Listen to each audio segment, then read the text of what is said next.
Урматтуу Жарандык Адилет көчмө ынтымак палатасынын катышуучулары, бүгүн кыскартылып айтканда Жакып ынтымак палатасынын биринчи жыйыны. Ушул жыйындын күн тартиби боюнча азыр Жакыптын жооптук катчысы Марипа Мукамбетовнага сөз берели, бул маалымат берсин. Анан жарыш сөз боюнча ким калуучулар болсо чыгып айтыңыздар. Бир 3 мүнөттөн ашпай сүйлөйлү. Сизге сөз беребиз, Марипа Мукамбетовна. Саламатсыздарбы, урматтуу катышуучулар, Жакыптын катышуучулары таанып калдымбы?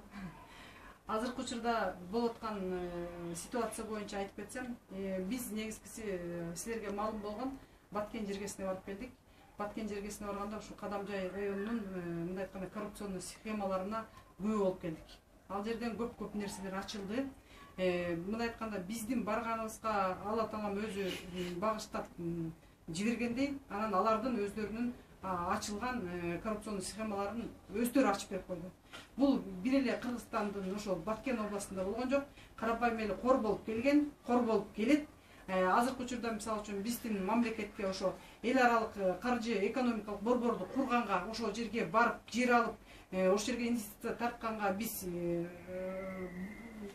иштешели деп барганда биз аябай жолтоо көрдүк. Жолтоо ошол именно жергиликтүү бийликтен. Кимиздер жаш сөздөргө? Жок, сиз эксперт катары. Сиз оюңузду эксперт катары билдириңиз.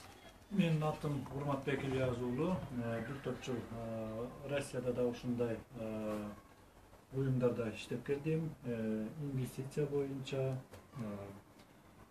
Кыргызстан чындыгында инвесторлор үчүн абдан эле привлекательный, инвесторлор абдан көп.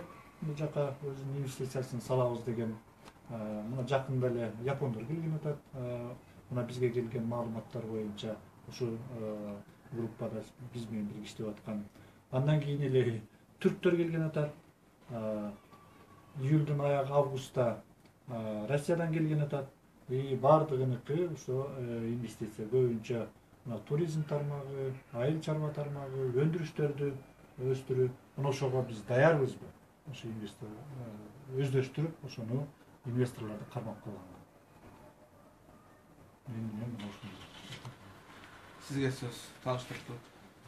Мен Ишикөл районунун Жарандык коом береке электин төрагасы болом. Ушул Жакып уюмуна ачылып, ушул Жакып уюмунда иштеп атканыма кубанычтамын. Бир чети бул коррупцияга чындыгында сооронбай Шариповичке колуна кол, бутуна бут болуп иштеп берчү уюм экени уже баары ачык билинип турат. Урматтуу президент, биз ушул Жакып коомуна ушул көзүм жетип турат. Канткени ушул сотторго биринчиден ушул сотторду көзөмөлдөп караңыздар, президент карап көз салыңызды суранам. 22-синде жогорку сотто каралат. Ошол пансионаттын ичинде Осотейт боюнча. Ошол соттор адилеттүү чечим чыгарып, бир мошенниктин бир кишинин кызыкчылыгына, акчасына кызыкпай, туура чечим чыгарып, прокуратура иштейт, прокуратураны колдоп, биринчи станцияга калтыра турган болсоңор, анда жакшы. Эгерде жок, мамлекетке биз мамлекетке өтсүн деп аткан нерсени мамлекетке өткөзбөй бир мошенниктин колуна салып берет, чечим чыгара турган болсоңор, анда деген биз мына Жакып коомуна мен көзүм жетет. Жакыптын коому менен биз деген ошол чечим чыгарган соттордун баарын тең иш козгоп туруп, даже каматканга чейин барабыз. Ага биздин күч кудурет жетет Жакыптын коомуна негизинде.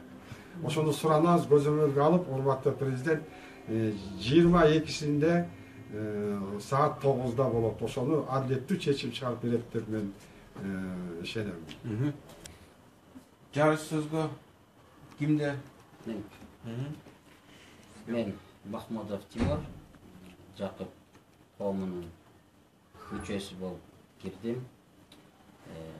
Бул иштер менен мазмуну менен таанышып, программасын, проектиси менен таанышып, эгерде ушул биздин коом элди ынандырып, ушундай коррупциялык көрүнүштөрдүн бетин баарын ачсак, ушул проекттин ичинде камтылган иштерди инвестицияны тарта турган болсок, жанагы биздин элдин канын сорап аткан сүткор банктар 36-40% менен берип аткан банктар өзүнөн өзү жоюлуп кетет экен. Ушуга байланыштуу мен ушул коомду колдойм, жана ушуну чакырып кетет элем. Дагы жарыш сөзгө барсаңыз. Сиз эксперт катары Бул Жакыптын түзүлгөн эми үчүн мен кошулуп бул жерге эксперттер тобун түзгөнгө макулдугун берген себебим мына ушул инвестициялык иштер жана жалпы эле элдин жашоосун оңдоп кетиш үчүн Кыргызстан ич арасында күрөшүү мүмкүн эмес экен. Ошондуктан эл аралык эксперттерди кошолу деп мына Жакыпка биз кошуп атканыбыз ошондон. Азыр мына Россиядан макулдуктарын беришти эксперттер, Казакстандан макулдуктарын беришти, Индиядан макулдуктарын берип атышат. Мына ошондо бул Жакыптын эксперттери мындайча айтканда көз карандысыз эксперттер болуп калат. Ошондо биз Кыргызстандын эле баягы сатылып кеткен соттору же прокурорлору эмес, мына ошо көз карандысыз эл аралык эксперттердин корутундусу менен иш алып барсак болот да. Мына ошо менен биз өзүбүздүн позициябызды күчөтүп алабыз. Мен Жакыптын иш алып барып, жемиштүү иш алып барат деп ишенем.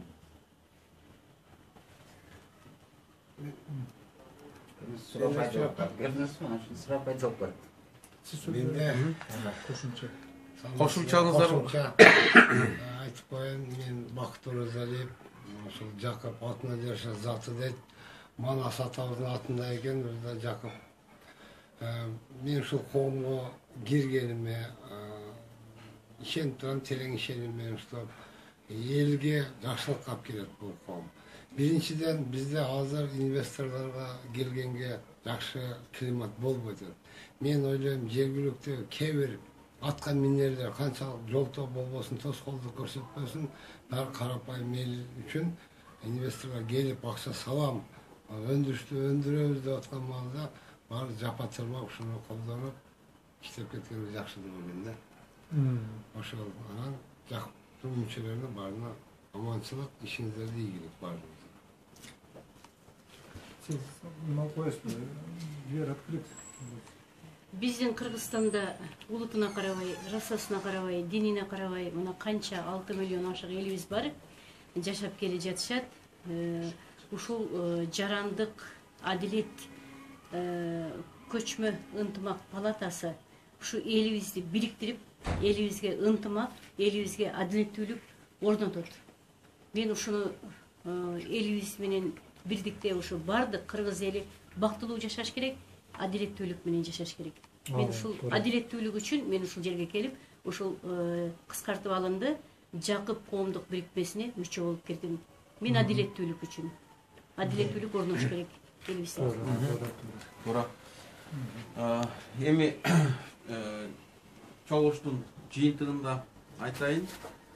Биздин жарандык адилет көчмө ынтымак палатасы эл жалпысынан билиш керек. Бул кыскача Жакып элдин жашоосун оңдоо үчүн, чоң үлкөн инвестиция Кыргызстанга тартып келүү үчүн, ошо келген инвестиция бир жемкорлордун колуна түшпөстөн эл менен иштешип, элге жумуш орун түзүп берип, татыктуу айлык акы түзүп бере тургандай кылып, ушундай иштерди жасайлы деген ниетте түзүлдү. Анан кийин жалпы Кыргызстан элибизге кайрылып кетем. Бул жерде реалдуу проекттер, реалдуу түрдө экономиканы жаңы багыты, ушунун алкагында биз Кыргызстаныбызды оңдоп кетебиз, жумуш орундарды түзүп кетебиз, элибизге өтө жакшы жашоолор болот. Ошон үчүн ушу Жакыпка келип кошулууну чакырып кетем бардыгына. Мен Ошо Жакыптын WhatsApp номеру 0708 514 888. Ушуга кайрылып койсоңуздар болот. Дагы кайталайм. Жакыптын WhatsApp номеру 0708 514 888. Ушуну менен биринчи отурумду биринчи отурум аяктады.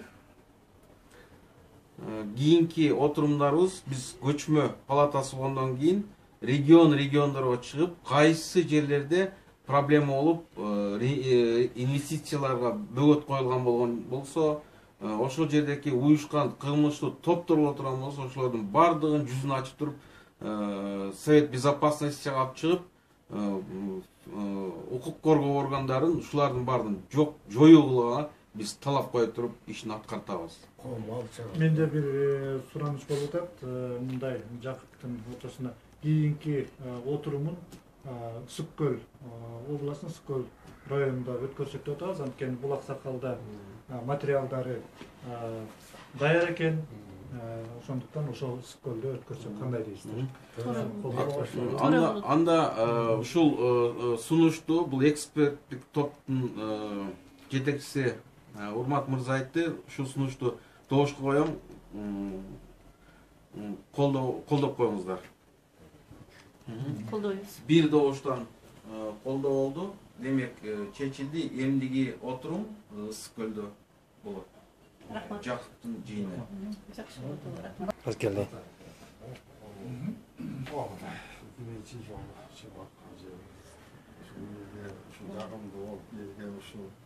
Чын эле ошол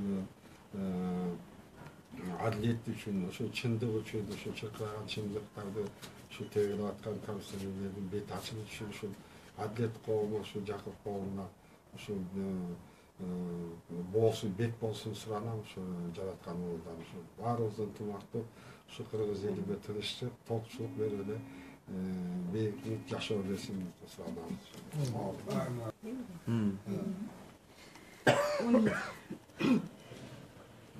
Ушу Аллах Таалам эң биринчиден ушу биздин кыргыз элибизге тынчтык берсин.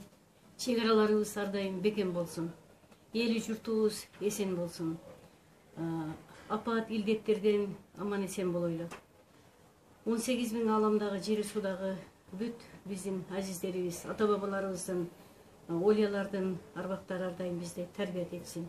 Ушул жакшы, эң жакшы бир демилге менен Манас журтубуздун, Манас элибиздин Жакып аталган жакшы бир коомдук бирикмебиз эң алдыга чыгып, элибизге адилеттүүлүктү орнотсун, элибизге чындыкты орнотсун. Кыргызстанды бир гана чындык сактап калат. Бардык элибиз аман эсен бололу. Бардыгыңыздарга ден соолук, ишибизге ар дайым ийгиликтер болсун.